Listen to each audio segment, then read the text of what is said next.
নমস্কার বন্ধুরা, বর্ণালীস মিক্স ব্লগে আপনাদের স্বাগত জানাই। খুব কম সময়ে এই ফুলকপি দিয়ে কাতলা মাছ রান্নার রেসিপি শেয়ার করব।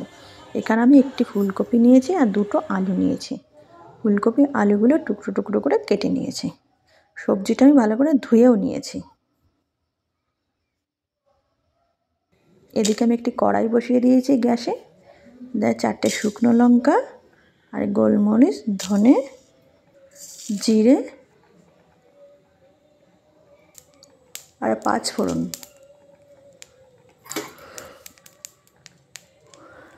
তার মধ্যে দিয়ে দেবো আমি 4টে কাঁচা লঙ্কা, দিয়ে উল্টে পাল্টে ভালো করে মশলাটা আমি ভেজে নেব। মশলাটা আমার ভাজা হয়ে গেছে। এখানে অল্প একটু আদা কুচি করে নিয়েছি। মশলাটা আমি শিলনোড়াতেই বাটবো। আদাটাও আমি শিলনোড়াতেই বেটে নেব। এদিকে মিডিয়াম সাইজে একটা পেঁয়াজ নিয়েছি আর 3 কোয়া রসুন নিয়েছি। পেঁয়াজ আর রসুনগুলো কুচি কুচি করে কেটে নিয়েছি। কড়াইতে আমি সর্ষের তেল দিয়েছি মাছ ভাজার জন্য। মাছের লবণ হলুদ মাখিয়ে মাছগুলো তেলের মধ্যে ছেড়ে দিয়েছি। এক পিঠ হয়ে গেছে, এবার আমি উল্টে নেব।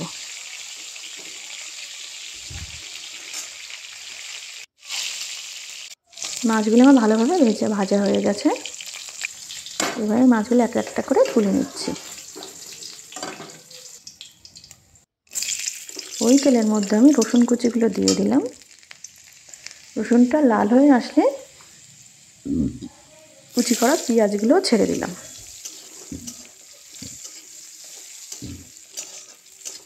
ভালো লাল লাল হয়ে আসলে টুকরো করে কেটে রাখা আলুগুলো এবার আমি ছেড়ে দেব।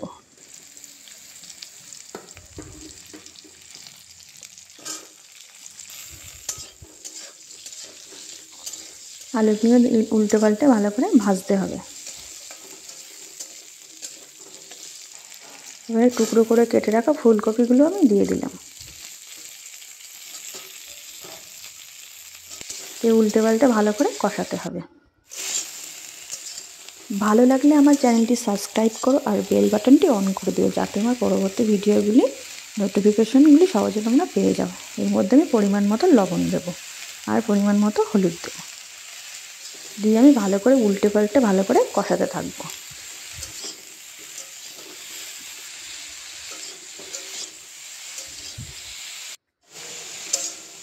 দেখো ফুলকপি থেকে জল বেরিয়ে গেছে।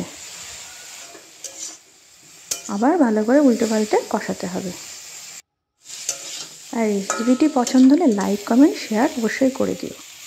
এর মধ্যে আমি জলটা শুকিয়ে আসলে আদা বাটাটা দিয়ে দেবো।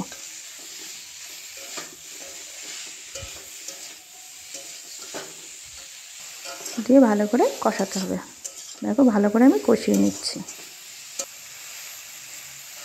কষানো হয়ে গেছে। এবার আমি গরম জল, পরিমাণ মতো গরম জল দিয়ে দিচ্ছি।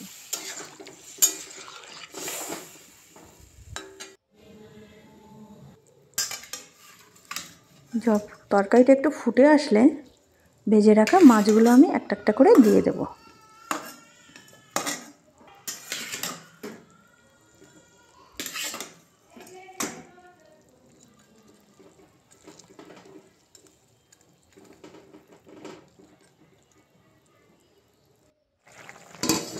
এবার আমি 10 মিনিটের জন্য লো ফ্লেমে ঢাকা দিয়ে রাখলাম।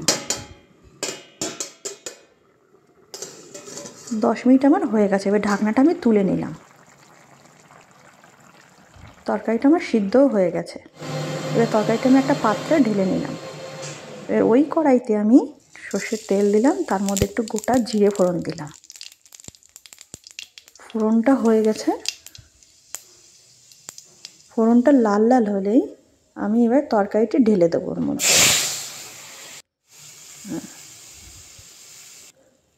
এবার বেটে রাখা মশলাটাও আমি দিয়ে দেবো। দিয়ে ভালো করে একটা খুন্তির সাহায্যে মিশিয়ে নেব।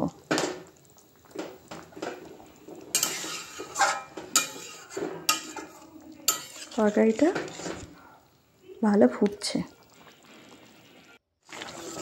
আবার উল্টে পাল্টে একটু নাড়িয়ে নেব। এর উপর দিয়ে আমি একটু ধনেপাতা কুচি করে দিলাম।